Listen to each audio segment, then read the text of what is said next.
E estamos de volta com o BBcast, seu podcast de automobilismo e outras nerds. No episódio de hoje vamos falar sobre o histórico GP da Itália, aquele em que Pierre Gasly venceu e venceu de forma consistente e bem adulta. Bom, mas aqui comigo está a Débora Santos Almeida. Olá, amigos, sejam bem-vindos a mais este podcast.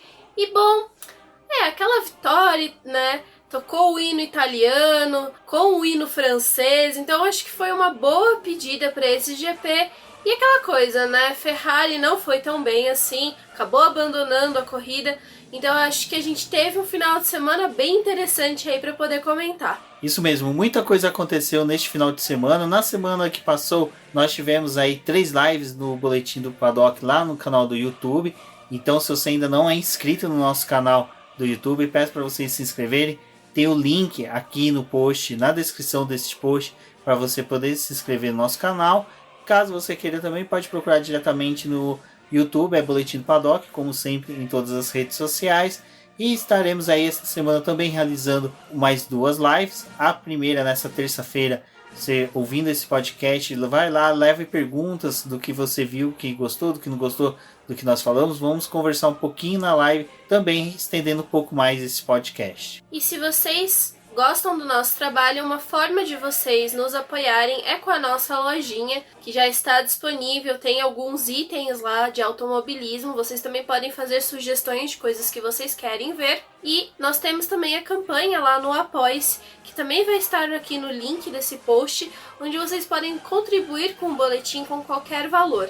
Então passem, é uma forma de vocês auxiliarem a gente no nosso crescimento e desenvolvimento aqui, tanto do podcast quanto do site e também do YouTube. E confiram também os nossos textos, porque a gente está aí para uma próxima corrida também na Itália, mas ainda tem muita coisa para poder falar sobre esse GP.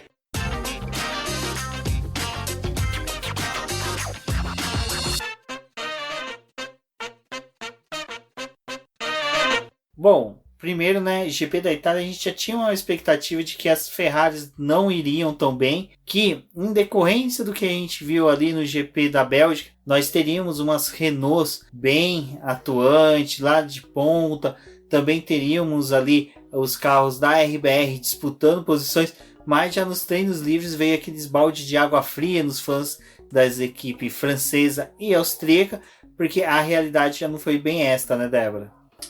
Bom, falando assim da Renault principalmente, ela teve aquela coisa da gente ter uma expectativa por conta da Bélgica, né? Eles se deram muito bem no circuito e era uma projeção para que eles também fossem bem nessa corrida.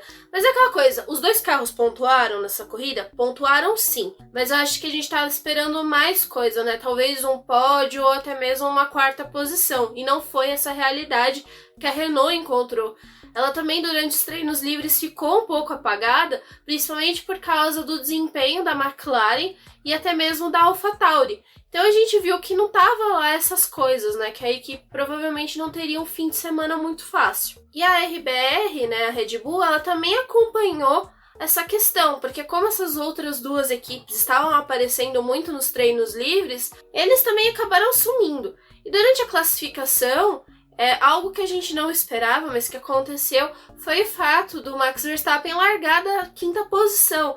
Ele já estava numa constância de sair do 3º lugar, garantir o pódio e ter um bom desenvolvimento na corrida, e isso atrapalhou ele, né, durante a largada. Largar dessa 5ª posição rendeu a ele perder 2 posições. A largada dele também foi ruim, bem parecido com o que aconteceu com o Bottas. Exato, então a gente já viu que neste final de semana aquelas equipes que prometiam, que a gente falou tanto ali até no preview de quinta-feira com o Valese e com a Cíntia, infelizmente não ocorreu, que era uma possibilidade aí da Renault até ir para o pódio, que é o pódio mais aguardado agora, em decorrência da aposta do Daniel Ricciardo com o Cyril Abiteboul. A gente não teve essa concretização dessas corridas boas pela Renault, ambos os carros foram pífios, mas a RBR também não teve um bom desempenho. E eu acho que isso tá acontecendo, assim, com algumas equipes, porque gera muita expectativa de uma corrida para outra. A gente teve corridas que ocorreram no mesmo circuito, e aí você já monta a perspectiva de que muita coisa ia ser parecida.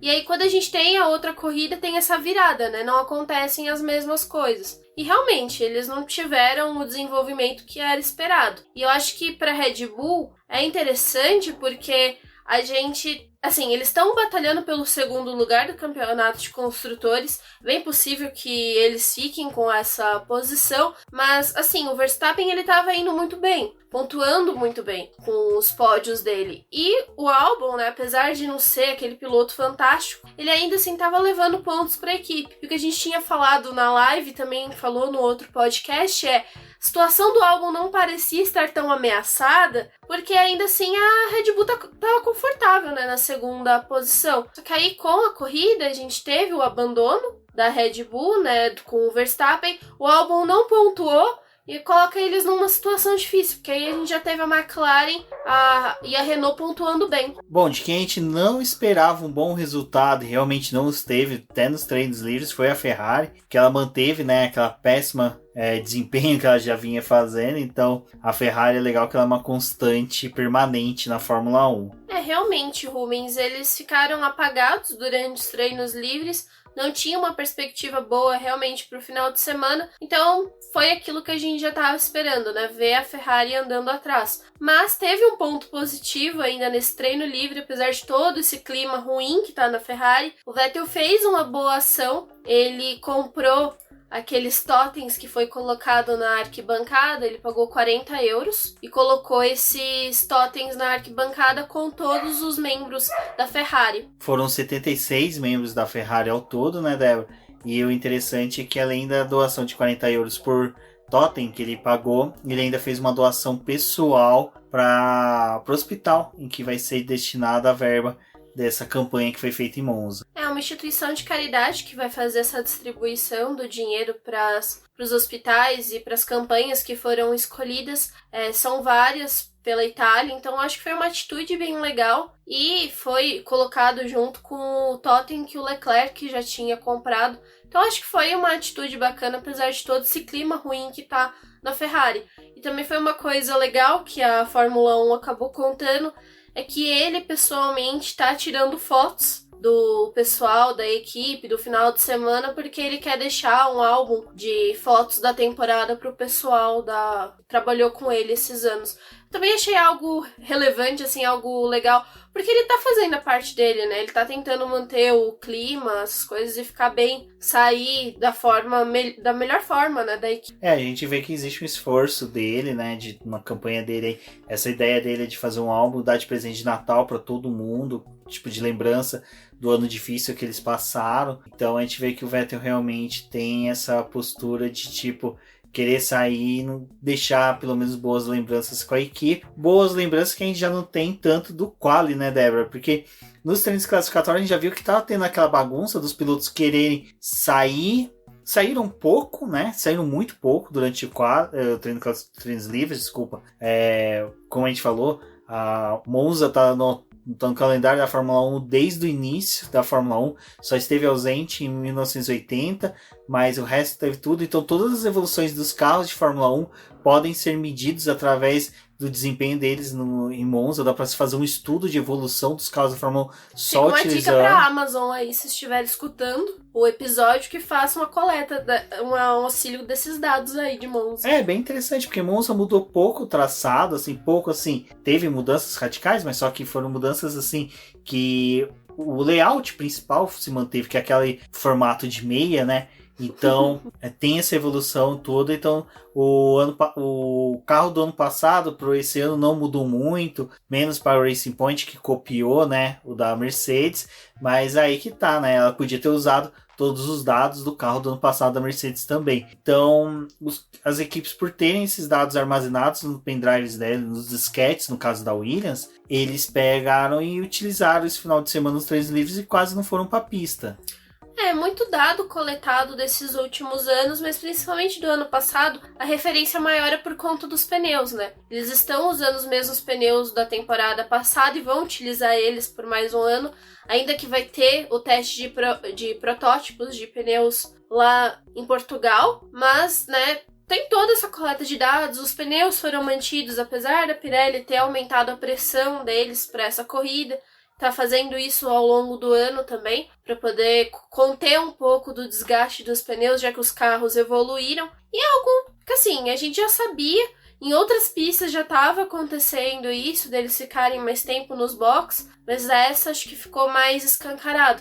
E é aquela coisa, né, Monza já tinha tido problema na classificação, e aí agora voltou a ter de novo esse problema, mas esse ano, assim, todo mundo conseguiu os tempos, fez as coisas, mas ainda assim teve muita gente que saiu prejudicada aí. Mas gente, é aquela coisa, né? Eles tentam sair no limite para poder utilizar o melhor momento da pista e todo mundo tem a mesma brilhante ideia de sair junto. Sai todo mundo colado. Tinha a questão do vácuo, que o vácuo deveria ser muito aproveitado ali, então o pessoal ficava muito perto para poder pegar esse vácuo e tirar, acho que era quase 700 milésimos que estava tendo de diferença para quem conseguia pegar esse vácuo. Então era algo significativo, mas ainda assim teve gente prejudicada, né? E aí a gente viu esse problema acontecendo, principalmente no Q1 e no Q2. Aí no Q3 a classificação acabou até antes, porque eles já tinham marcado os tempos e ficou por isso, né? Essa questão, acho que até vale um debate sobre essa questão do piloto saírem todos juntos no Q3, mas isso aconteceu já desde o Q1, é que a gente viu isso em Spa, teve essa confusão, já tínhamos tido ano passado, esse ano a Fórmula 1 criou ali na parabólica sensores, onde você não poderia ter uma metragem, né, um tempo muito diferente entre o primeiro sensor e o segundo sensor, diferente em voltas rápidas, ou seja, você não poderia ultrapassar tipo 1 minuto e 43, que era o mínimo entre o primeiro e o segundo sensor, porque demonstrava que você tinha feito uma volta segurando muito o carro para poder pegar um vácuo. Isso foi um cálculo que eles elaboraram lá. Deu certo, porque não teve a palhaçada do ano passado de pessoas não conseguirem abrir volta, mas a palhaçada que se seguiu foi aquela que nem, por exemplo, do Ocon, que para mim é uma babaquice você ficar fechando outro piloto para não deixar ele passar. Se você já saiu na frente, você tá na frente, você já tem a regra de na pista, durante a corrida, você não poder mudar de 2 vezes a mesma posição para defender a sua posição para não sofrer uma ultrapassagem. E no quali você faz isso, que é ilegal na corrida, mas no quali você pode, não é punido e você prejudica a volta do companheiro. E teoricamente você tem a preferência por você sair na frente, você já tem como abrir a volta primeiro do que a pessoa que tá atrás, a não ser que você queira deixar o pessoal passar para você utilizar o vácuo do companheiro, né? Do companheiro não, do adversário, na verdade. Então teve muito disso. Teve o Ocon, ele tava praticamente para poder causar um acidente. Eu consegui visualizar a batida do Kimi ali na traseira dele. E foi desagradável, aquilo não tinha necessidade alguma. E também a gente teve a questão da Williams furando fila, né? Atrapalhando o pessoal e passando os pilotos. E é uma situação ruim, né? Mas é aquela coisa, saiu todo mundo junto, né, também. Poderiam ter saído e liberando aos poucos. Tipo, vai, libera, faz a volta. Libera no máximo, sei lá, os companheiros de equipe um próximo do outro, pra um dar vácuo pro outro. E não, todo mundo sai no melhor momento da pista e aí ficam brigando por espaço. Porque realmente virou corrida. Parecia que eles estavam disputando posição de corrida ali durante a classificação. É algo chato, porque daí você tem um atrapalhando o outro, aí você nunca... E porque quali é aquela coisa... Se um piloto atrapalha o outro, você nunca sabe se realmente aquela volta que o piloto obteve refletia com a qualidade do carro para aquela classificação. Então, às vezes, um piloto X ou Y poderia ter conseguido avançar para um Q2. O Vettel ele ficou puto da vida, porque ele entendia que sim, ele tinha carro pelo menos para ir para o Q2, mas infelizmente ele acabou ficando no Q1. Então, até o próprio Giovinazzi ou, quem sabe, o Grosjean poderiam ter ido. O Raikkonen, apesar da besteira do Ocon, eu acho que ele teve um pouco de vantagem ali em utilizar o carro da Renault porque ele conseguiu passar para o Q2. Eu não acho que o carro da Alfa Romeo esse ano seja o carro de Q2, né? Já que o Ocon é cabeçudo, criou um vácuo grande com aquela cabeça dele, né? Porque, pelo amor de Deus, que raiva que deu dele fazer aquilo, é sério. O Ocon esse final de semana, mais pra frente a gente vai comentar de novo, não tava no melhor final de semana dele, nem com pessoa, assim. Tava full pistola. Ele tava full pistola, eu acho que ele não gostou da mudança de nome da Renault, que a gente já vai comentar agora há pouco. Eu acho que ele é o cara que é traumatizado de quando abria a caixa de bombom e só tinha o chocolate alpino e ele não gosta do alpino, ele preferia muito mais um prestígio. Como ele não foi prestigiado pela Renault, ele ficou puto, tem que comer o chocolate alpino mesmo, não tem o que fazer. Mas o qual eu acho que realmente o ponto negativo foi o Vettel ficando pé da vida e descarregando a raiva dele ali naquele momento. Não foi sem educação com a Mariana Becker, a própria Mariana Becker reconheceu isso, mas ele acabou descarregando a raiva dele de uma forma em que ele poderia ter transmitido mais coisa, ter falado mais coisas nas entrevistas, mas infelizmente ele não conseguiu. Foi bacana que a gente viu ele lá, né, no Lajão, naquele ponto que todo mundo gosta de ir no autódromo, que é sempre a curva mais desafiadora para poder assistir. A gente, quando vai em Interlagos, gosta de ir no S do Senna para assistir dali, e ele foi ali na final da parabólica para poder pegar o melhor sinal. Deu certo, né? Bom, a gente pelo menos teve uma foto Lewis, né, do Vettel olhando pro Lewis Hamilton lá. Não foi a foto divulgada pela Mercedes, mas rolou essa foto aí. Ele tava ali, né, foi ver a classificação do pessoal. E é realmente triste isso acontecer. Aí é toda uma circunstância. A gente já tá falando o ano inteiro do fato da Ferrari estar ruim, ser uma situação ruim, e do Vettel tá com uma diferença muito grande pro Leclerc, né? A gente vê também que tem essas coisas dos carros aí dos dois. E eu acho que tem mais uma coisa que vale a pena também comentar dessa classificação, foi a primeira classificação sem o modo festa, surtiu efeito realmente lá no Williams. O Russell sem essa vantagem aí também não teve como brigar com o pessoal para poder seguir pro Q2, mas a Mercedes nada aconteceu, né? Nada acontece feijoada, porque tentaram tirar o negócio deles e eles, simplesmente viraram as melhores voltas. O Hamilton conseguiu a melhor volta do circuito com muita velocidade, foi tudo perfeito ali para ele nessa classificação, então, né? Não rolou, FIA. Não teve como parar a Mercedes. Eu acho que outro ponto positivo foi as McLaren, que estiveram muito bem no quali, conseguiram ali o Carlos Sainz largando em terceiro, foi uma boa posição. Já foi algo que deu vantagem para ele na corrida, mas assim, eu acho que todas as equipes que conseguiram um bom desempenho no quali foi muito circunstancial, porque realmente o quali do GP da Itália não foi um reflexo exatamente das forças que a gente vinha observando durante o ano na Fórmula 1. Como, por exemplo, as próprias Red Bulls que não estiveram tão bem nesse quali. Na década de 70, a Renault montadora ela ainda não tinha uma equipe ou uma divisão esportiva. Ela desejou ter uma, mas ela achou muito mais simples adquirir uma a outra do que simplesmente fazer algo do zero. Foi aí que ela comprou, né, a equipe Alpine, lá nos anos 70, para justamente conseguir ter uma divisão de carros esportivos, de monopostos, para poder começar a disputar Le Mans, disputar categorias GTs, categorias até mesmo a própria Fórmula 1, até a próprio híbridos dos carros que corriam na WEC, que foram até campeão de 24 horas de Le Mans, salvo engano, 78, 79, que deram origem aos carros turbos, no início da era turbo, lá com a Renault, final dos anos 70 e início dos anos 80. Bom, naquela época, para quem assiste as lives do Reginaldo Leme, vê que no fundo da parede da casa dele, do escritório dele, tem um carro verde amarelo com uma faixa verde. Aquele é um Alpine. Ele foi muito tradicional no Brasil, nas 1000 milhas de Interlagos. Até mesmo o nome Alpine, atualmente, é um nome forte na WEC, né? Ela tem equipe própria. Sim, Rubens. E no Endurance também teve o André Negrão é algo até recente, onde ele conquistou vitória com essa equipe. Então, é uma marca bem interessante, ela é a marca de esportivos da Renault, e é por isso que eles vão realizar essa troca, para poder aproveitar esse nome e deixar ela para parte da Fórmula 1 também, porque não deixa de ser uma parte esportiva, né, essa divisão. Mas os motores ainda vão permanecer com o nome Renault, porque é o Renault do tipo o Renault Turbo híbrido, porque é dessa geração que a Renault utiliza hoje. E é algo interessante porque na época em que a Renault estava junta com a Red Bull, lá eles utilizavam o nome Infiniti pro motor.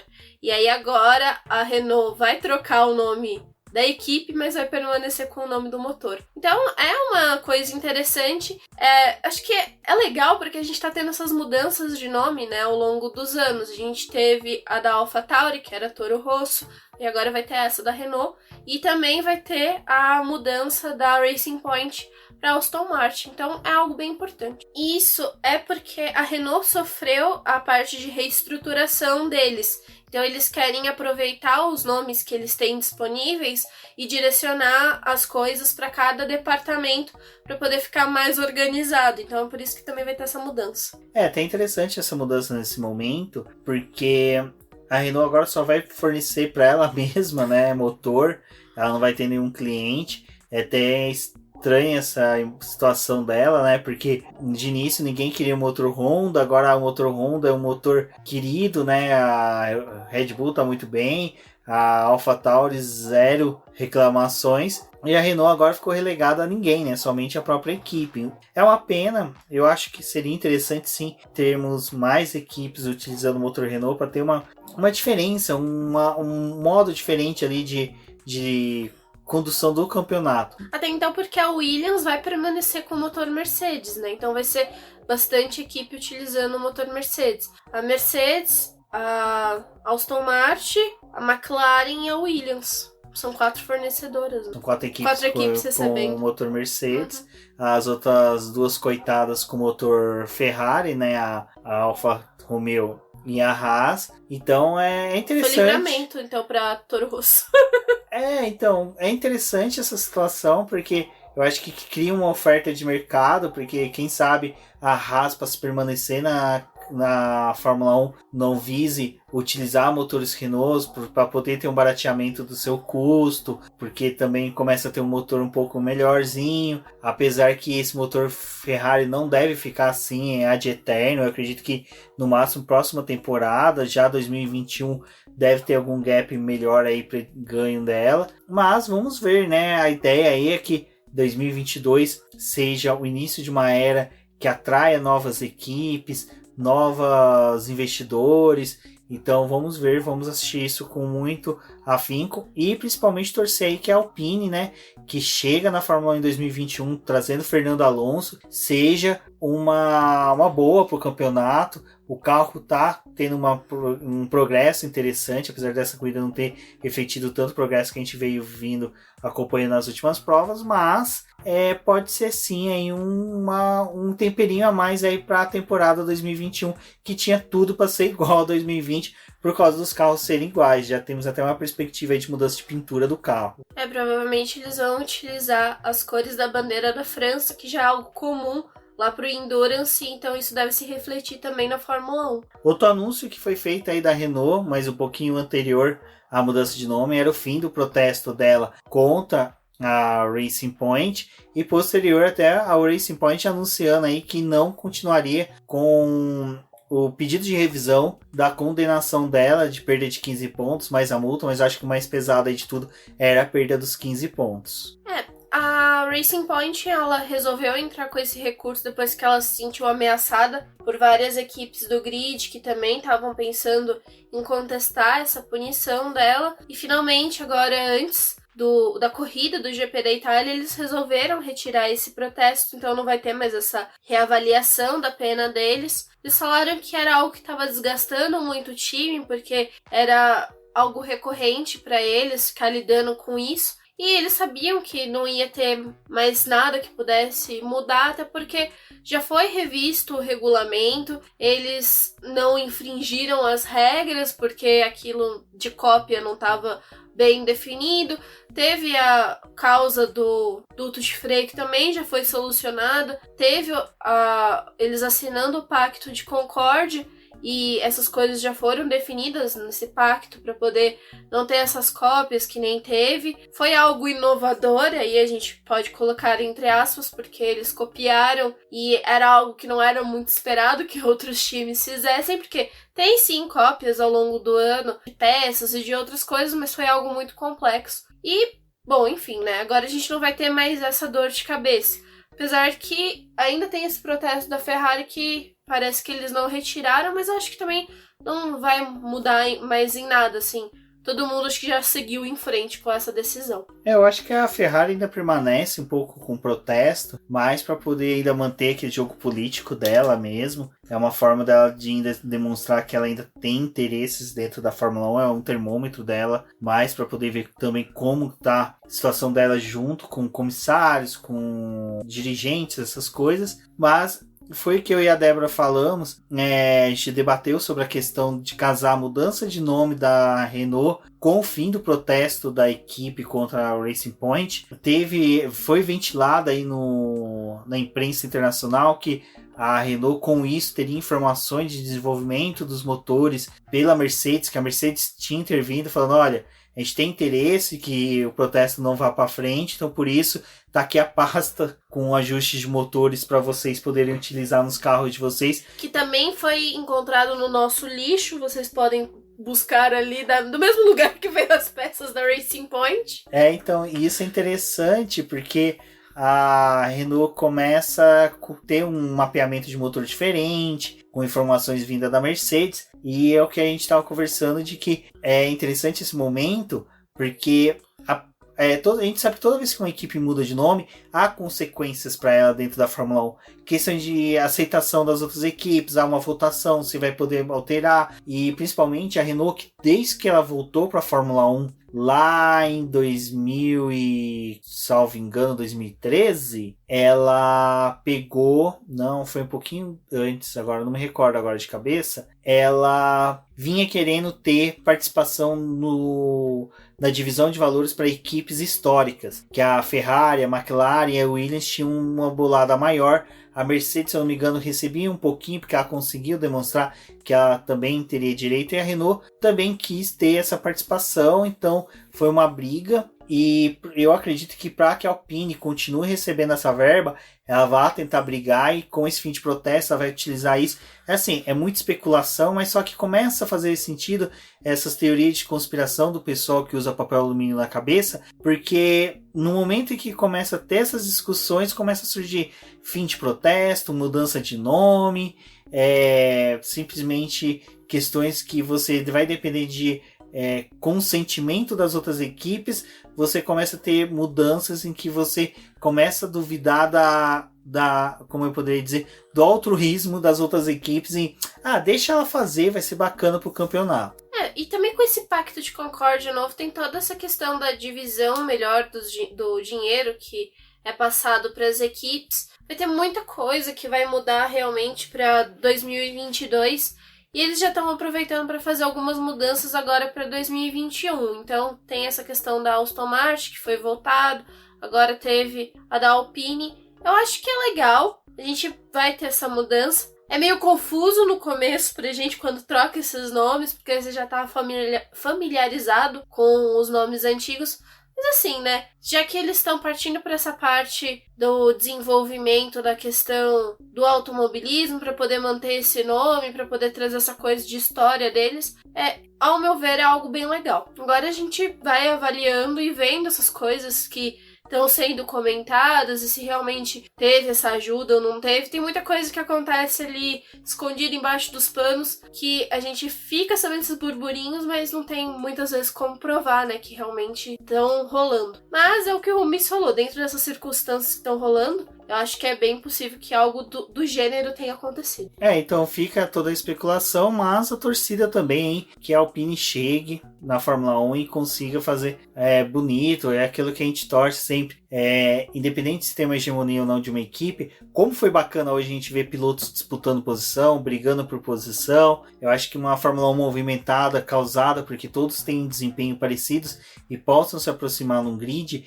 é algo que é interessante para a Fórmula 1 e que nós queremos daqui para frente. Bom, falando aí em estarmos próximos, em ser equipes que possam, disputar posições, como não falar das duas equipes para mim que foram o destaque positivo do final de semana, que foi a AlphaTauri, Débora, e a McLaren. A AlphaTauri, que já desde quando surgiu com essa pintura branca lindíssima, já foi conquistando os pilotos. Acho que um pouquinho do que a gente viu ano passado do Pierre Gasly aqui no GP do Brasil, já, como poderia dizer, ele arrebanhou um volume gigantesco de fãs, e ver hoje ele tendo um desempenho bom com ele foi muito bacana. E a McLaren, que, nossa, sem comentários, eu esmurrei todas as paredes de casa querendo ver uma vitória do Carlos Sainz. Infelizmente não Sainz a vitória, mas o que foi bacana ali foi ver ela disputando posições com Mercedes, com AlphaTauri, com a Racing Point de igual para igual. Eu acho que o AlphaTauri, assim, a gente tava vendo desde o começo da temporada, aquela coisa deles tentando melhorar o carro para poder conseguir mais pontos. O Gasly é o grande responsável por trazer esses pontos para a equipe. Até então, o Kvyat só tinha somado com 2 pontos, então ele não estava contribuindo muito pro time. E foi aquela coisa, Eles já estavam mostrando nos treinos livres que eles poderiam fazer algo a mais. Na classificação ainda foi aquela coisa de não conseguir bater de frente, colocar um carro, sei lá, numa 6ª, 7ª posição, mas eles estavam bem ali na corrida. Eu acho que o mais importante da AlphaTauri é que eles estão conseguindo trabalhar com a estratégia. Mas acho que principalmente pro Gasly, pro Kvyat ainda fica aquela coisa de vamos tentar fazer o melhor, mas nem sempre dá certo com o Kvyat, E foi o que a gente tava, assim, não era a vitória que a gente esperava que fosse acontecer até então, quando a corrida começou, e pela definição que a gente teve do grid lá na classificação, eu não acreditava que fosse fugir muito do que a gente já tava vendo ao longo do ano. Acho que a vitória da Mercedes é algo que a gente sempre espera numa corrida, mas eles conseguiram aproveitar todas as circunstâncias ali, então foi bem interessante a corrida que o Gasly teve. E o Gasly, o que aconteceu na corrida dele? Ele teve a parada nos boxes que foi antecipada, Ele parou antes do carro do Magnussen ficar parado lá na pista, e para ele foi muito bom, mas assim, a AlphaTauri não fez a circunstância de parar com ele porque ela estava prevendo que ia ter uma entrada de safety car. Eles fizeram porque eles estavam seguindo a estratégia deles. E vale um paralelo com a corrida da semana passada, em que ele largou com os pneus duros. A AlphaTauri realmente projetou que se entrasse um safety car ali dentro do tempo que ele deveria permanecer com o pneu, ia ser muito ruim para ele, porque ele ia perder todo o ganho de posições, e foi realmente o que aconteceu. E nessa corrida já foi o contrário, O safety car acabou até auxiliando ele, porque como ele já tinha feito a parada, o pessoal foi acompanhar o safety car. Quando liberaram os boxes, todo mundo foi naquela alvoroço para poder trocar os pneus, e ele acabou se dando bem com isso. Então a gente teve 2 finais de semana com circunstâncias de safety car para ele que resultaram em coisas diferentes. E para a McLaren, eu acho que eles estavam num final de semana muito bom. Eles também tiveram essa questão com o safety car que não ia auxiliar eles e acabou ocorrendo. Ficou aquela tensão se eles realmente tinham acertado na estratégia ou não, porque foi uma coisa que a gente estava discutindo durante a corrida. Quando teve a entrada do safety car, que a gente ainda não sabia que os boxes estavam fechados, parecia que a McLaren tinha feito a maior besteira da corrida, dela não ter acompanhado o Hamilton para poder fazer a troca. E foi aquela coisa, você olhava para os boxes dele, se ali tivesse sido a troca, se naquele momento tivesse valendo realmente, a McLaren tinha jogado tudo por água abaixo. Porque ela não iria conseguir ter um bom pit stop. Eles não estavam nem preparados para poder receber os carros.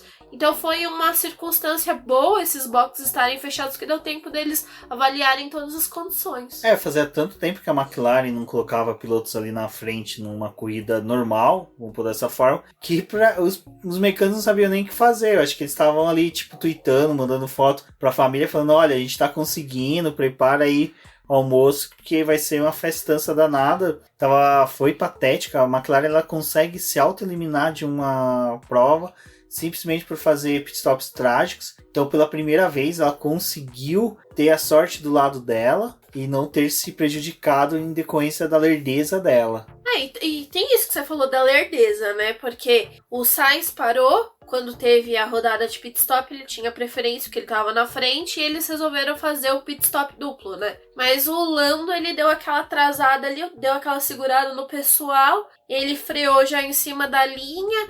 O Sainz foi saindo, ele já foi entrando com o carro ali. Deu muita sorte do pessoal ali, dos comissários, não ficar revoltado com aquilo dele, porque poderia, né, ter causado uma perda para ele. Mas eu acho que sim, foi ótimo. E a McLaren não parecia que ia ter o final de semana assim. Eu até fiz uma brincadeira no Twitter que eu falei, bom, né, a McLaren fazendo aquilo que ela faz de melhor, né, cuidar só de um carro ao longo do final de semana, porque o Lando Norris apresentou problema, perdeu parte do treino livre, aí depois ele voltou, colocou aquela volta rápida, ficou acho que na segunda ou na terceira posição, e aí realmente, né, deu aquela esperança. Eu até falei pro Rubens, eu acho que essa classificação pra McLaren vai ser boa depois desse treino livre, apesar desse problema aí que eles tiveram, eles estão bem concentrados, e foi realmente, né, aquela coisa, a McLaren precisou ter uma classificação boa para poder ter uma corrida boa.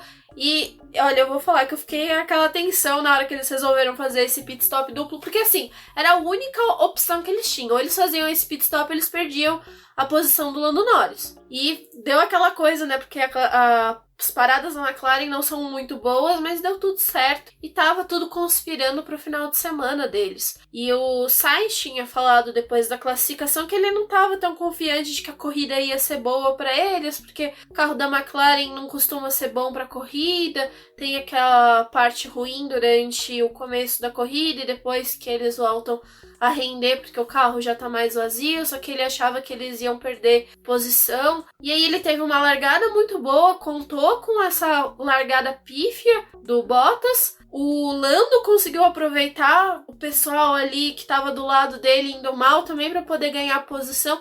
Então, assim, no conjunto, foi muito bom pra McLaren. Não, a corrida da McLaren no final de semana foi muito bom. Infelizmente, o Lando Norris não conseguiu se colocar à frente do Stroll. Eu acho que se tivesse um pouquinho mais de sangue nos olhos do Norris, ele tinha conseguido ultrapassar o Stroll. Eu acho que o Stroll não teria conseguido buscar ele em nenhum momento. Eu acho que eles teriam ali ficado numa briga Stroll e Bottas, e os dois teriam se perdido no meio do caminho. Mas eu acho que realmente isso poderia ter acontecido, mas aquela coisa, o Sainz, ele ficou muito cego no final da corrida, porque ele queria a vitória de todo jeito. E chegou um momento que parecia que ele começou a errar, né? Ele diminuía o tempo pro Gasly, mas ainda assim ele cometia alguns erros, saía com o carro, extravasava o limite de pista, e eu acho que esse sangue que ele tava tendo ali, se o Norris tivesse, poderia ter dado muito ruim pra ele. Isso também. Porque assim, o Bottas chegou um momento que ele se aproximou bastante do Lando, mas o Lando ele teve a vantagem porque o carro do Bottas estava horrível, o carro dele estava puxando para os lados, então ele estava difícil de controlar, e também teve o fator do superaquecimento, porque o carro da Mercedes, quando estava ali naquele bolo,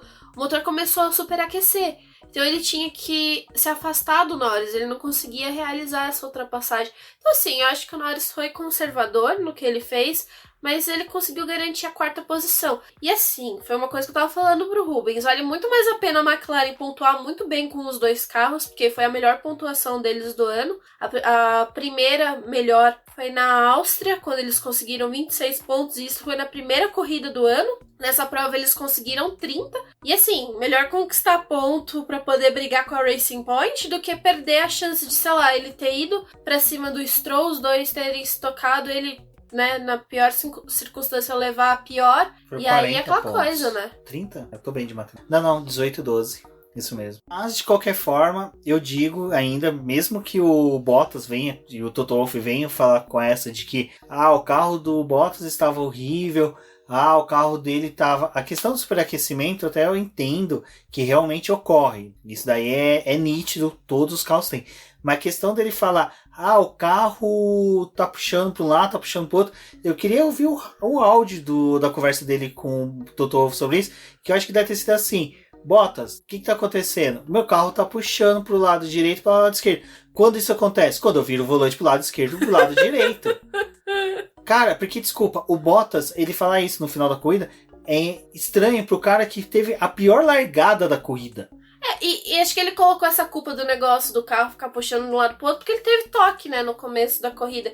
Mas assim, né, a largada dele não foi nada boa. Na verdade, o Bottas tinha que ter um se-toque, na verdade, e, cara, começa a correr próximo do Hamilton. Tipo, cara, ele tinha uma chance de ouro hoje. Tipo, o Bottas e o Stroll, eu vou só resumir os dois numa coisa. Os dois tinham uma chance de ouro hoje. Qual que era? Ambos tinham que vencer. Ponto. Não tinha desculpa. Os dois tinham obrigação real de vencer. O Bottas, por estar à frente do seu companheiro de equipe após uma punição que jogou ele para o fim do grid, e o Bottas tinha o melhor carro entre os 10 primeiros colocados. O Stroll, porque após a parada ali da bandeira vermelha, ele foi o único piloto que não fez pit stop, saiu com pneus novos, novinhos, lindinhos. A Pirelli tinha acabado de desembrulhar, tinha acabado de tirar o plástico bolha do pneu e colocado no carro dele. Os dois tinham obrigação real de disputar a vitória.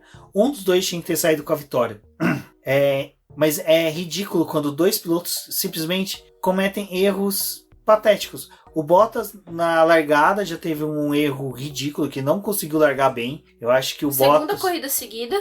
Eu acho que o Bottas, ele tem devaneios, alguma coisa. Sabe o que é engraçado? Porque ele já teve a largada mais rápida, né? Tipo, refleti muito rápido na largada dele, que parecia até queima de largada. Eu acho que forma que ele largou hoje bem. Mostra que foi uma queima de largada na hora certa. Ele queimou a largada na hora certa. Não é que ele largou bem. Ele teve uma queima de largada na hora certa. Ponto. Porque ele não conseguiu largar bem. Aí tomou passão de vários pilotos, incluindo o Carlos Sainz, que chegou na segunda colocação. Então o Carlos Sainz foi o piloto mais consistente no final de semana inteirinho. Largou, primeira volta fechou em segundo e terminou a corrida em segundo. Perfeito. O Stroll, ele conseguiu, fazer o mais ridículo. Na primeira volta ele destruiu o pneu. Ele conseguiu destruir pneus novos na primeira volta. Já na segunda, terceira volta, os pneus já não estavam rendendo mais. E o gap que o pneu tem novo dele acabou totalmente. Não conseguia nem se distanciar do Lando Norris e nem conseguia chegar nos pilotos da frente. Ele só passou o Kimi Raikkonen porque o Kimi Raikkonen estava numa Alfa Romeo, desculpa. Se tivesse um carro um pouquinho melhor, o carro da Alfa Romeo tivesse com os compostos corretos, que foi outra cagada também que tivemos na corrida, eu duvido que o Stroll tivesse passado o Kimi Raikkonen com a facilidade que ele passou. Então, assim, foram dois pilotos que tinham obrigação real de vencer e não venceram porque não souberam conduzir o carro no momento correto, da forma correta. O Stroll não soube trabalhar a oportunidade que ele teve e o Bottas não tá sabendo lidar. Parece que ele renova o contrato, ele já, beleza, renovei o contrato, tô ótimo. Tô de boa. Tô de boa, não preciso justificar mais nada. O Stroll também foi aquela coisa, né? Ele tava no momento certo, no lugar certo, porque, né, pra poder terminar nesse terceiro lugar dele, foi toda essa circunstância. A Racing Point não realizou a parada dos dois juntos, então o Stroll foi ficando na pista, e aí teve o safety car, né, que teve essa bandeira vermelha que travou tudo, e aí ele parou lá e teve a oportunidade de trocar os pneus. Então, assim, foi uma coisa até que o Valese falou lá na live do Boteco, que realmente o Stroll ele não passou pelo momento do pit stop esse final de semana, não teve esse negócio de perder tempo, nem perder posição, não teve essa modificação, e ele foi o piloto que mais se beneficiou com essa troca de pneus que teve. Apesar dele, né, ter tido o problema aí do composto, o resto ele tava muito bem. Deu sorte do Bottas também não tá com o carro para poder chegar e, né, ameaçar e nada. E foi um bom terceiro lugar ali para ele. O Stroll, ele me lembra o Biff do Volta pro Futuro. Porque o Biff, ele vivia pedindo para que o McFly copiasse, né, os relatórios para ele e pedir para entregar para ele ler para não passar carão. O Stroll é o cara que pediu para alguém copiar o carro da Mercedes, mas ele continua sendo o mesmo ogro que era antes de conseguir uma evolução com o carro. Assim, ele melhorou, ele tem os méritos dele de ter melhorado. Eu acho que esse ano ele tá até indo bem. Sim, mas até eu acho que qualquer um melhoraria, estando já aí, quase 5 anos na Fórmula 1, correndo e treinando. Não, sim. É uma evolução que eu vejo natural que o piloto teve. Ele teve uma evolução natural. Não é aquela evolução de um Pokémon que você vê que ele sai vitorioso depois. Não. Ele é o Pikachu que foi para Raichu, mas que não sabe colocar o fio terra para não tomar choque. Ele vai dar choque e ele se ferra. Ele fica eletrocutado. Ele não tá conseguindo lidar com o superpoderzinho dele. É nerd, viu? PPcast é nerd. É isso que é nerd de automobilismo. Não é game e Netflix. Eu acho que assim, o Stroll, ele ainda vai ser muito contestado pela forma que tem toda a carreira dele, né? Foi injetado muito dinheiro, deram muita oportunidade para ele, condições que vários pilotos às vezes não têm, por ser algo caro. Então o pai dele pôde desprender tudo isso para poder fazer a carreira dele. Mas assim, acho que ele tá bem para disputa com o companheiro de equipe. Se a gente colocar ele e o Pérez, ele teve corridas importantes em que ele superou o Pérez. Então eu acho que assim, ele teve mérito esse ano nessas questões, mas nessa corrida em específico, ele deu sorte. Foi algo que aconteceu já com o Charles Leclerc. Ele teve boas corridas, bons resultados, porque ele tava ali naquela posição. Ainda... Eu acho que é isso, assim. Essa corrida tem isso, mas tem um pouco dele também ter sido bem, mas ele também não... Ele ficou confortável ali no terceiro lugar, porque ele também não foi atacar o Sainz pra poder conseguir a segunda posição. Tipo, tô no terceiro lugar, eu vou terminar no pódio, tá bom, porque fulano tá atrás de mim, provavelmente não vai conseguir me ultrapassar, então tô tranquilo. Se a gente parar pra pensar no caso do Stroll, se colocar que eles deveriam saber, pelo menos a equipe deveria saber que o Hamilton iria tomar punição, era para o piloto fazer no mínimo o seguinte: defende a sua posição, filho. Na primeira volta, defende, fique em segundo. O Hamilton vai entrar nos boxes no final. Sabe, ele largou da pole. O cara conseguiu, no domingo, largar na pole position do GP de Monza. Porque teve a primeira parte, mas a segunda parte é a que valeu. A primeira parte, tudo bem, foi sensacional. Teve A gente teve 2 corridas em uma, né? Teve 2 corridas em uma. Praticamente uma final de semana de Stock Car. Mas a segunda corrida que valia, que era ali o cara saindo da pole, ele conseguiu destruir um pneu e não conseguiu defender a posição. Que, cara, era o mínimo que ele tinha que ter feito. E ele tinha, sim, o terceiro melhor carro do grid, mas ali na ponta, ele tinha quem? Ele tinha AlphaTauri, Alfa Romeo e McLaren. A única carro que ele tinha que focar era se defender de uma McLaren. Ponto. Mas o cara me consegue perder. E assim, é inaceitável que, tipo assim, as pessoas vão defender ele com esse argumento de que a gente está sendo hate dele pelo histórico dele. Mas de evolução, como você falou, toda hora ele vai ser contestado por isso? Vai ser contestado. Mas só que quando vão contestar ele, a pessoa que for apresentar a resposta à contestação dele tem que apresentar bons resultados. Ele tem 2 pódios. Quanto? Baku 2017, tá bom, corrida caótica, herdou posição. GP de Monza 2020, herdou posição. O Leclerc, por mais que seja, ele conseguiu se manter com uma Ferrari horrível. Não, sim, ele tem esse mérito. Aí, você quer ver uma outra coisa que eu acho sensacional? A gente, numa elevação de equações entre Bottas e o Stroll, a gente tem o Vettel no GP da Espanha, que teve que debater com um engenheiro sobre o uso do pneu. O engenheiro deixou ele 5 voltas degradando o pneu, destruindo o pneu, para avisar para ele que não ia fazer mais pit stop. Aí o cara teve que conservar o pneu e conseguiu ainda levar a Ferrari numa posição que era impossível levar em umas condições normais. Então, aí você tem aquela questão que o pessoal começa: mas o Vettel vai tirar o cargo do Stroll da equipe, é justo? Pra mim é. Depois de um final de semana desse, pra mim seria até justo o Toto Wolff dispensar o Bottas com um contrato desse, dar uma rescisão para ele, pagar a multa e me colocar um Vettel que seria muito mais útil numa corrida dessa do que o Bottas e o Stroll. É essas coisas que a gente tem que ver assim quando vai contestar um piloto. Ele tá realmente fazendo por merecer para estar ali naquela posição? Eu acho bem difícil a gente ter. E é assim, no final de semana que a gente viu o Mick Schumacher brilhando nas categorias de base ali da Fórmula 2, teve 2 vitórias. Na verdade foi uma vitória só do Mick Schumacher, mas só que, mano, a base tá vindo muito boa. Sabe, tá? A Fórmula 2... Tem pessoal cobrando pra poder ter lugar na Fórmula 1, né? E com essas coisas de contrato de academia, às vezes você acaba limitando um piloto pra poder conseguir uma boa posição ali no grid, porque ele não faz parte daquela academia, então ele não tem aquela vaga, né, destinada a ele. É algo assim, a se pensar. Realmente, o Bottas, ele, depois que ele fecha o contrato, ele se apaga, ele fica ali. Ele deveria tentar bater o companheiro de equipe. E assim, essa corrida ele terminou na frente do Hamilton, mas o Hamilton, não. Né? Não, pera, o Hamilton... Terminou na frente do Hamilton...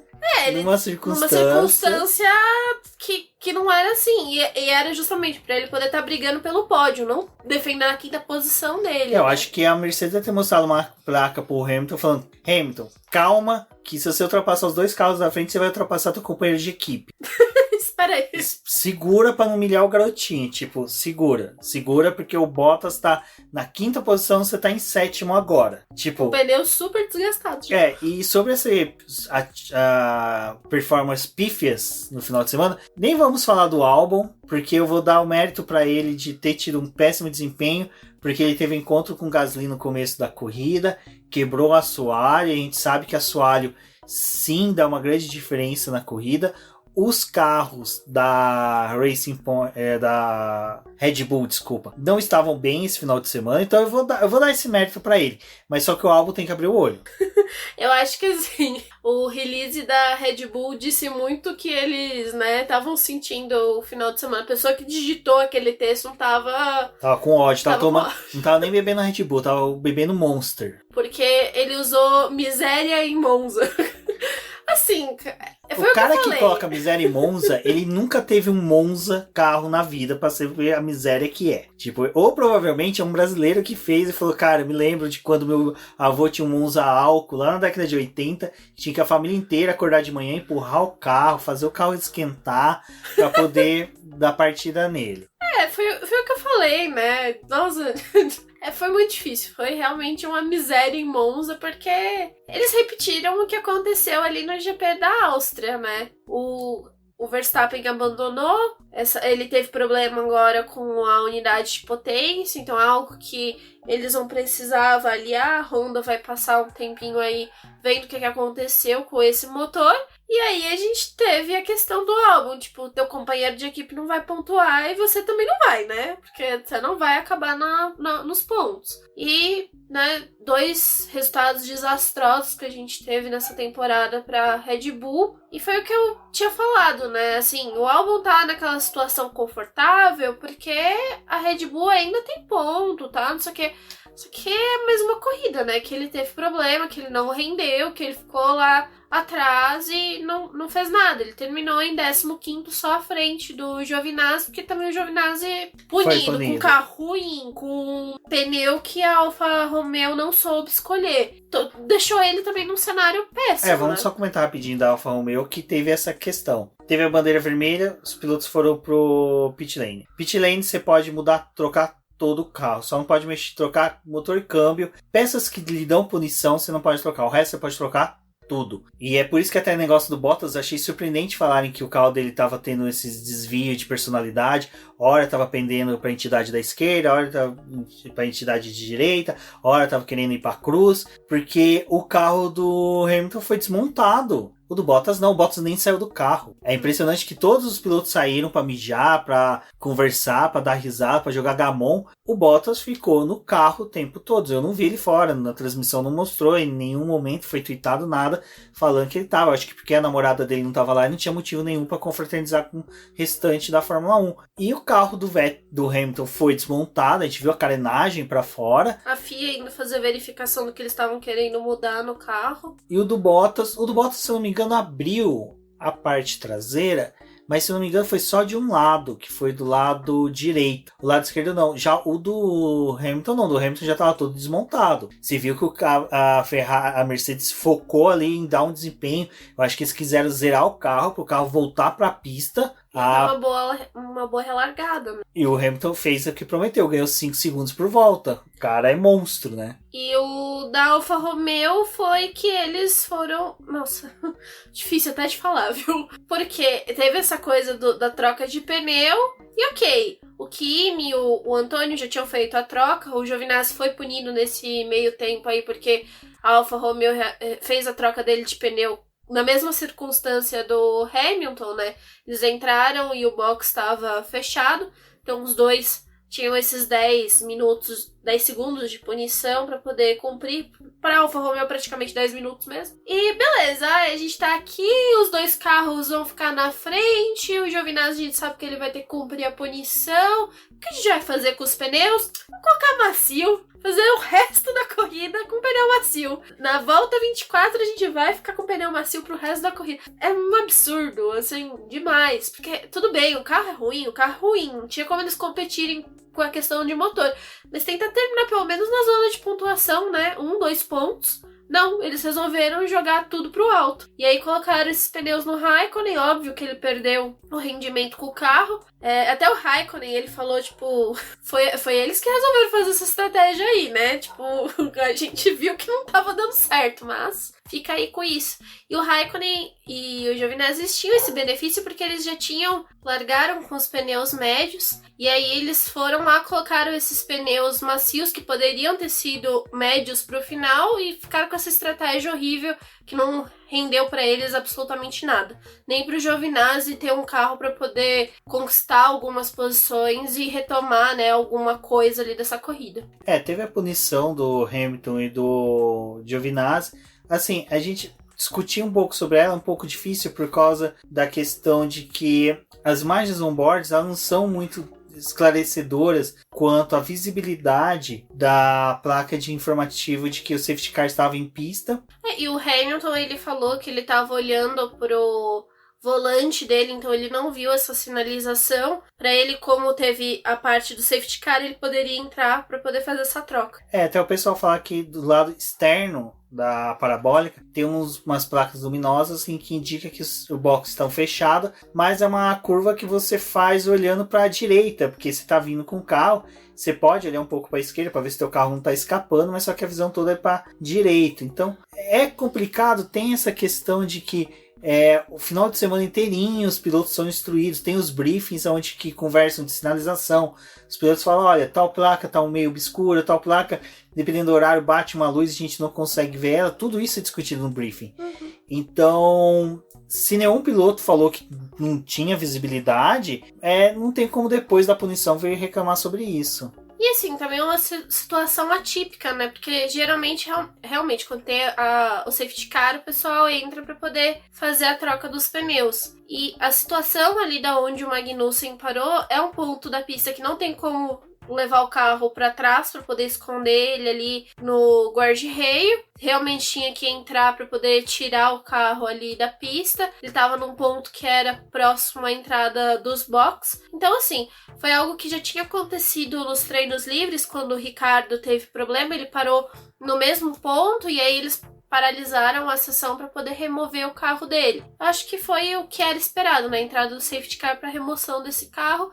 Mas acho que essa situação do box, né, fechar, foi algo muito assim, tipo, o que tá acontecendo? Porque é algo que acontece na Stock Car. Na Stock Car, se você tem algum acidente perto da janela dos boxes, os boxes fecham, não vale a sua parada ali, ela só vale depois que a corrida retoma. E o mais triste é durante o término da corrida. Agora eu inventei um termo que é o fiscal de corrida pronto. É o pessoal querer palpitar sobre questões de regras da Fórmula 1, se era para ter entrado o safety car, não era, se era virtual safety car ou não era. Eu acho que assim, a Fórmula 1 já escolhe um corpo técnico para poder informar e escolher a melhor opção ali. Nós que estamos aqui simplesmente optar ou palpitar pelas nossas preferências é muito chato, porque a gente começa a gerar o verminho lá, que é o a patrulha da corrida chata. Então, esses fiscais de corrida pronta é meio chato, que depois que a corrida acabou, todo mundo, mas ali devia ter feito safety car virtual. Não, mas ali deveria ter colocado o bendito da placa, sim. Eu acho que isso é válido para debates de quem tem que resolver, que é o pessoal interno lá da Fórmula 1. E vocês veem que os fiscais de corrida pronta já começam a latir aí, perturbando as ideias. Então vamos mudar de assunto. Vamos para o que importa, né? O que foi o destaque desse final de semana. Não importa se você conseguiu a pole, se você conseguiu ter a volta mais rápida, se você tinha o carro mais bonito, se você não vence a corrida. E isso o Pierre Gasly conseguiu. Como a gente falou, eu nunca escondi de ninguém, sou uma clarista, mas só que, pelo menos no meu ponto, eu consigo mensurar o quanto que isso pode influenciar ou não nas minhas debates ou não. Eu sou um cara que sempre consegui criticar bem a McLaren. Até uma coisa que eu tava contando esses dias pra Cíntia Venâncio, é que a McLaren no começo do Twitter, lá quando começou tudo, era mato, que era praticamente eu e a Silvia Cristina, que ficava conversando no Twitter sobre McLaren, Fórmula 1, e chegou uma época que a McLaren começou a me seguir, mas ela parou de seguir porque eu xingava tanto ela de resultados ruins. O carro quebrava, eu xingava, eu não tava nem aí. Porque pra mim, você tem que ser sempre passar a mão quando realmente erra e tem que melhorar, mas também criticar e rebater. E eu tava muito querendo a vitória do Carlos Sainz, mas depois que teve a vitória do Gasly, que foi no final da tarde, assim, que eu já tava assistindo o segundo filme do Indiana Jones que eu quis assistir para poder, a trilogia, para poder, sabe, desanuviar a cabeça, eu pensei, mas a vitória do Gasly, cara, foi mais bonita que seria do Carlos Sainz.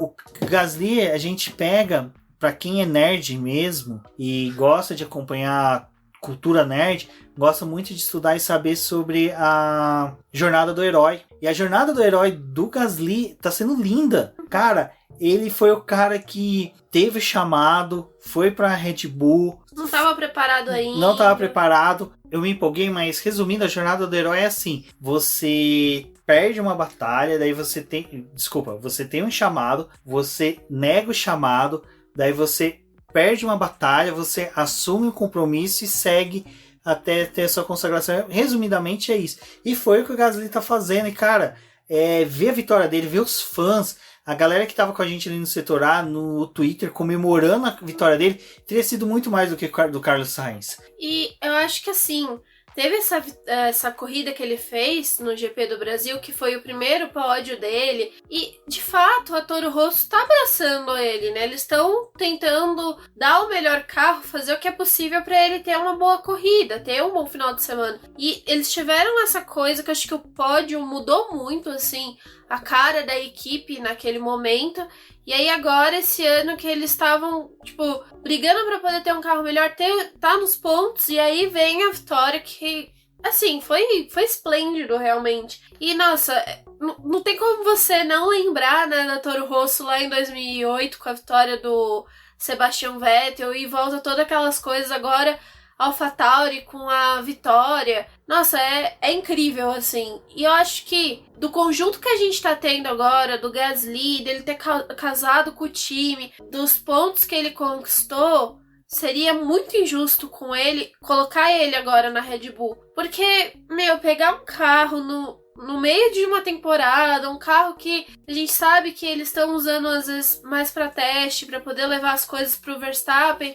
Cara, a Red Bull não teria como oferecer pra ele o que a Toro Rosso tá oferecendo hoje. Tipo, é a melhor circunstância dele estar ali na AlphaTauri. Porque se mais pra frente surgir a oportunidade dele ir pra Red Bull, nossa, muito legal. Mas assim, pro próximo ano ou mais pra frente ainda. Acho que ele tá pegando o jeito. E se ele tiver a oportunidade de utilizar esse ano pra poder negociar com uma outra equipe que vai fornecer um carro pra ele também legal, é bom. E se a AlphaTauri, isso também é mais uma condição, se a AlphaTauri, dentro do que ela tá vivendo agora, ela conseguir fazer um carro, né, bom pra ela poder brigar mais à frente com o pessoal, ainda que ela não consiga brigar de frente com a Red Bull, ela consiga ir atrás de uma McLaren, de uma Racing Point, mais ainda, ia ser muito bom. Eu acho que nessa onda nacionalista que a gente tá vendo na Alpine agora, cultura da Renault, eu acho que seria interessante. O Alonso não vai ficar muito tempo nessa equipe. Ele vem para 2 temporadas no máximo, 3. E o Gasly é um cara que no futuro ele pode sim ser um bom piloto para estar numa equipe como essa, ser um piloto que encabeça isso. Porque agora falando, até mesmo o Ocon hoje trocou farpas com a equipe, né? A equipe não teve um bom carro. O Ocon sabia disso, o Daniel Ricciardo agradeceu a equipe pelo desempenho que teve e o Ocon começou a criticar abertamente a equipe no rádio. No melhor estilo Fernando Alonso, só que você não é o Fernando Alonso, não. Exato! E o engenheiro dele falou, então Ocon, isso daqui a gente não vai debater no rádio. Aí o Ocon persistiu, aí o Cyril teve que entrar e falar assim, Ocon, praticamente Ocon, cala a boca. A gente vai conversar disso depois. E mostra que assim, é o que a Débora falou, o cara não é um Alonso pra poder chegar no rádio e falar besteira e depois a equipe aceitar. Se você tá com a câmera amarela, você não tem como ficar opinando muito. Exato. Nossa, perfeito. Câmera amarela, você não é ninguém na Fórmula 1. Então, é brincadeira, tá, gente? Mas assim, o Ocon, então, ele já tem essa crispa ali com o menino Cyril. No futuro de uma equipe aí 100% francesa, quem sabe, Ocon e Gasly. Foi bacana rever o hino italiano ali em Monza. Não, em Monza, mas só que não uma equipe da Ferrari, foi bem legal. A última vez foi com a Toro Rosso com o Vettel, né? Então foi bem bacana ver isso. Cara, Gasly ali no pódio representava totalmente o humilhado que agora está sendo exaltado. Tenham fé, pessoal. E é uma coisa, cara, que eu tenho muita tranquilidade, pelo menos com a gente aqui do BBcast, do Boletim do Paddock, que a gente todo momento teve críticas a ele, teve elogios a ele, como a gente também está sendo crítico ao álbum, mas a gente torce para que pilotos como eles tenham um crescimento dentro da Fórmula 1, como é também do Stroll. Eu já fui muito crítico com ele, mas eu também, em determinados momentos, elogiei ele. Então é isso que eu acho que é um crescimento tanto dos pilotos dentro do automobilismo como nosso nas coberturas. Saber a hora de elogiar e a hora de criticar. Hoje é o dia de elogiar, sim, o Gasly, desculpa, é que eu já tô ficando meio fora de mim, mas o Carlos Sainz também teve uma boa corrida. Eu tava muito ríspido com eles, mas daí meu padrinho secreto da McLaren, que é o Will Mesquita, veio e falou, cara, o que eles fizeram foi muito com a McLaren. O Norris segurou Bottas, conseguiu segurar o Bottas, que estava com um carro bem melhor do que o dele. Ele não desperdiçou a 4ª colocação, como a Débora colocou, e o Carlos Sainz, ele fez o que deu, e infelizmente chegar uma coisa e passar outra, o que ele conseguiu. E era interessante, para que nem a gente estava acompanhando, né, Débora? Pelo live time da Fórmula 1 e aquela coisa que a gente fala. Eu comecei a torcer pra McLaren, assim. Eu cheguei num ponto que eu tava tipo, vai dar, não vai dar. Exato, e por isso que a gente sempre fala, acompanhe pelo aplicativo. O Michael Souza, que é o nosso apoiador do boletim, ele sempre comenta sobre isso também. Ele fala, cara, acompanha, porque a gente via ali o Carlos Sainz chegava, na hora que ele tava na reta, se acompanhando ali pelo mapa, ele conseguia chegar muito perto do Gasly, mas o Gasly estava com uma configuração de asas do carro que fazia com que nos S's ali de Monza ele conseguia disparar. Então essa questão foi muito interessante. O Sainz, ele tava tentando balancear o negócio de ficar abaixo de 1 segundo. Demorou muito tempo para ele conseguir reduzir a diferença dele pro Gasly. E não tinha mais volta ali. Quando ele já conseguiu, já tava bem no finalzinho da corrida, não tinha mais como ele ir reduzindo ainda mais essa distância. Então assim, eles fizeram o que eles podiam com o carro que eles tinham. E foi uma boa corrida e, nossa, assim, não tem como você não se emocionar com o fato do pessoal ali da AlphaTauri tá, nossa, cantando, né, junto ao hino italiano. Aquilo foi muito forte. A imagem deles cantando é incrível, assim, porque o hino italiano, ele já mexe muito, né?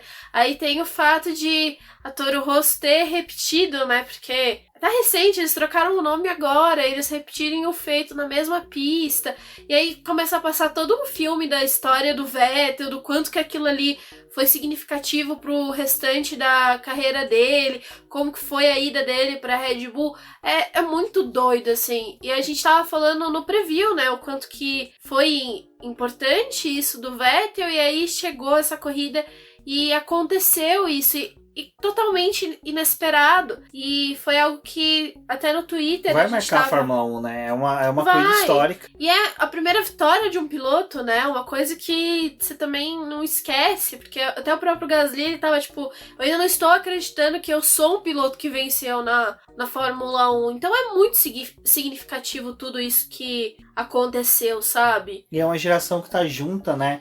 Você Nossa. vê na hora que ele saiu do carro, o Giovinazzi veio cumprimentar ele. O Leclerc, que já havia abandonado, veio cumprimentar ele. Daí o Grosjean, que ficou sumido a corrida inteirinha, apareceu para abraçar ele, o Lewis Hamilton. Então, cara, realmente foi uma vitória assim que tipo, mano, agasalhou todos os fãs de Fórmula 1 e mostrou, cara, 2020 a gente passou por tantos problemas, mas sejam igual o Gasly, sejam persistentes, perseverantes, que uma hora a coisa dá certo, e parece que o Gasly é a cara do novo normal. É o cara que persistiu, que é camarada com todo mundo. Você não vê que o cara não tem desavença com ninguém, ninguém critica ele, todos os fãs... Cara, e é aquela coisa, né, o Sainz não queria vencer, tipo, porque ele tem um problema com o Gasly, digamos assim, tipo, não era porque era uma rixa, uma dívida pessoal ali. Não, era porque ele tava atrás da vitória dele. Ele tava... Foram dois pilotos desacreditados. Sim. Da Red Bull, né? E, cara, você olha, assim, pro cenário que a gente vai ter pro futuro, né, perspectiva, acho que o Gasly, se ele permanecer na AlphaTauri, é muito significativo, porque provavelmente ele vai auxiliar muito no desenvolvimento da equipe. A gente tá vendo que provavelmente o Kvyat não permaneça, né? Porque tem pilotos da Fórmula 2 que estão em melhor condição de subir pra Fórmula 1 e ocupar o lugar dele, que ele também não tá fazendo muita coisa ali. E, tipo, o Sainz é aquela coisa, tipo, você olha pro cenário dele, a McLaren, apesar de eles terem conseguido essa boa corrida, o melhor cenário para ele poderia ter sido o segundo lugar na condição se a corrida permanecesse da forma como estava, né? Conseguiu ganhar a posição do Bottas e teria que torcer muito pro pessoal que fizesse a troca de pneu não conseguisse chegar nele, para ele terminar nessa segunda posição se não tivesse tido essa outra entrada de safety car. E é outra coisa, tipo, ano que vem, ele sabe que o carro da Ferrari não vai ter boas condições, que provavelmente vai favorecer a ele ter pódios, brigar por essas vitórias. E, assim, era algo que ele queria muito, porque também ia marcar ele, né? Ter essa vitória que ele tá tão desejando, a vitória que a McLaren tá precisando. Então, assim, os dois foi muito bom para o que aconteceu. E mostra o quanto que a gente quer que realmente os carros diminuam o gap que eles têm, as equipes entre elas, pra gente ter mais corridas assim, pra gente ter mais oportunidades de vitória, mais equipes conseguindo lidar com estratégias que sejam efetivas para eles. Então eu acho que, assim, no cenário perfeito que a gente poderia ter é um grid, uma disputa da forma como foi esse final de semana, mas que as equipes tivessem essa relação de igualdade para poder brigar. Exatamente. E não cabe nos criticarmos os demais pilotos, então vamos ressaltar aí, exaltar o Pierre Gasly e o Carlos Sainz, que fizeram uma excelente corrida. Bom, outro ponto que vale ressaltar aí foi a despedida da família Williams da Fórmula 1. Infelizmente, a gente já até havia conversado isso anteriormente no BBcast anterior e nas lives, que a família Williams vendeu a participação delas na equipe e agora a equipe vai ser controlada por um grupo americano. E esse foi o último GP em que eles participaram. Eu acho que dos momentos mais emocionantes que a gente teve do final de semana foi a Claire Williams fazendo a chamada do carro, né, para ir pro grid, para poder se alinhar. É triste o fim da família Williams participando da Fórmula 1, mas é o que ela falou, foi o melhor para a equipe, eles escolheram. Uma coisa que até o Carlos Del Valle ressaltou é que é o seguinte, eles não estão saindo com uma mão na frente e outra atrás, não estão saindo pobre. Tem dinheiro. Então, o Frank Williams também há muito tempo já não tinha mais ligação com a equipe. Ele viveu fases duras com a Williams, de até virar e ficar na fábrica o tempo inteiro, porque ele não queria voltar pra casa. A Claire, ela se dedicou esses anos, não só esse tempo que ela ficou como chefe de equipe, mas ela também fez a parte de marketing, então ela ficou muito tempo ali na Williams. Ela, foi o que ela falou, ela quer ser mãe, quer ser esposa, ela quer ter a vida dela, que foi algo que ela não pôde desfrutar nesses tempos, e tentar viver essa parte mais normal.